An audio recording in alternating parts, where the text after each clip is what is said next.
Bonjour les amis, nous voici bel et bien dans le Carême et nous sommes sur cette route qui va vers Vendredi Saint, bien sûr, vers la croix, vers Jésus qui crie « Mon Dieu, pourquoi m'as-tu abandonné ?» C'est sûr, dans ce temps de pandémie, à ce moment-ci, les lueurs d'espoir, si on veut dire la lumière de Pâques, se voit un peu plus. Mais on ne doit pas escamoter le fait qu'en nous-mêmes, qu'en bien des gens, ça a été dur, ça a été long, et la souffrance y est encore. Le cri de cœur, pourquoi m'as-tu abandonné, par rapport les amis qui ne peuvent plus être là, et Zoom ne remplace pas le toucher physique, le regard dans les yeux, de manière dans une conversation vive, et puis perte peut-être d'emploi, perte des fois de relations, ça a été très dur sur les couples, plusieurs couples, souffrance en soi, de sentiments de faillite, ou de sentiments de peur, ou de sentiments de colère. C'est très dur, ça continue à être très dur. Et alors on se demande bien, mon Dieu, pourquoi m'as-tu abandonné ma vie, mon avenir, ce qui me donnait bonheur, paix, pourquoi m'as-tu abandonné? Et on se trouve seul, on se sent très seul. Et c'est pas simplement un sentiment en général, mais on voit ça non pas seulement dans les anecdotes, les histoires qu'on entend, les choses qu'on ressent à l'intérieur de nous, comme j'ai vu récemment une annonce de Sarah Riel disant que, et c'est un service de la Corporation catholique de la santé du Manitoba, donc Réseau Compassion, que dans une année normale, ils auraient peut-être 125 appels de gens ayant besoin de l'aide dans un mois. Or, depuis le début de la pandémie, donc 1 an, et surtout après les restrictions, la distanciation physique, eh bien, ils en sont bien au-dessus de 10 000 appels de cris de cœur qui, en fin de compte, sont « Mon Dieu, pourquoi m'as-tu abandonné? Je n'en peux plus. » Et il n'y a pas de solution facile à ça, c'est sûr. Ni en soi, pour soi-même, ni pour les autres qu'on aime, avec lesquels on est en lien de famille ou d'amitié ou de communauté, de paroissien. Alors, l'invitation, je crois, est de se tourner vers le Christ et vers sa souffrance sur la croix. Parce qu'en fin de compte, le Christ sur la croix, face à la souffrance, à toute souffrance, souffrance du péché, mais toute souffrance humaine, c'est de prendre, on peut dire sur lui toute cette souffrance, ou on peut aussi le dire prendre toute cette souffrance avec nous, la partager et y apporter tout son amour. Alors c'est lui qui nous dit à chacun de nous sur la croix, je connais votre souffrance. Je partage votre souffrance. Je veux apporter mon amour à ta souffrance.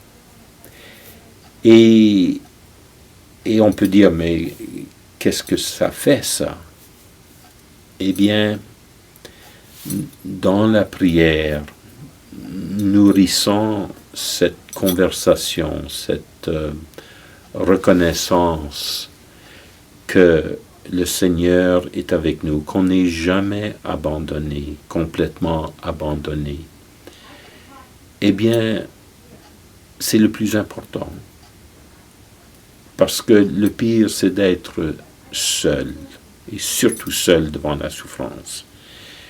Et de savoir que le Seigneur nous parle, vient vers nous, veut remplir notre cœur d'un sens de vie partagée, même si c'est une vie à ce point-ci avec beaucoup de souffrance.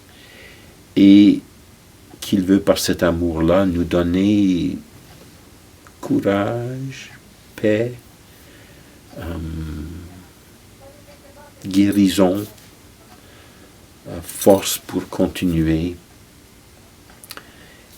Parce que rester seul dans notre solitude, dans notre souffrance, on n'a pas le courage, on n'a pas la main qui nous tient par la main pour se tourner vers l'aide, les autres qui peuvent nous aider. Peut-être c'est une grand-mère très très sage ou un ami qui est tellement sensible envers nous. Ça peut être envers des services sociaux, mais qu'on se tourne vers le Christ qui n'escamote en rien notre souffrance, qui la porte avec nous et nous dit, avec cet amour, fie-toi à l'amour qu'il y a autour, même si on ne le voit pas immédiatement, mais aie confiance en moi et avec moi. Il nous dit chacun, tournons-nous vers l'amour qui est là. Et ça peut aussi alors nous donner courage et force pour voir les autres dans leur souffrance, pour partager leur souffrance dans le sens d'être présent à eux et de toutes les manières qu'on utilise depuis un an, Zoom, les appels, les textes, lettres, quoi que ce soit, encouragement aux gens d'aller se chercher de l'aide, de trouver cette force-là même dans notre souffrance. C'est le Christ, la souffrance ne l'a pas défait, il s'est tourné vers son Père et en son Père a trouvé la force d'aimer toute l'humanité, de sauver toute l'humanité, alors qu'on marche le même chemin avec lui.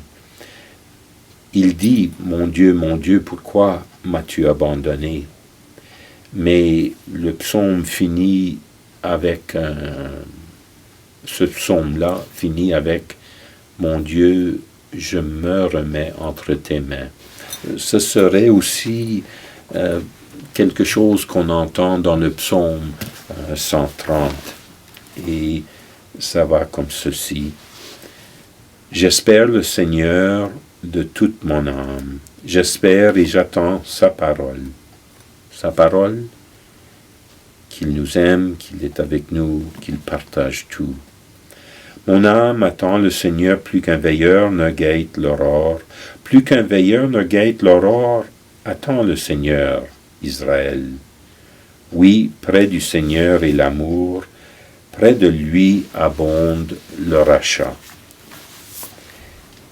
C'est pas dire, bon, Seigneur, c'est entre tes mains. je lâche tout et j'attends. Je crois même pas que tu peux faire quoi que ce soit, mais essaye. Non, c'est vraiment de s'ouvrir le cœur à l'amour du Christ sur la croix. Et alors de se tourner vers lui avec confiance, avec humilité et vulnérabilité, avec besoin, des fois extrêmement besoin, mais sachant qu'il est là pour nous, avec nous. Merci.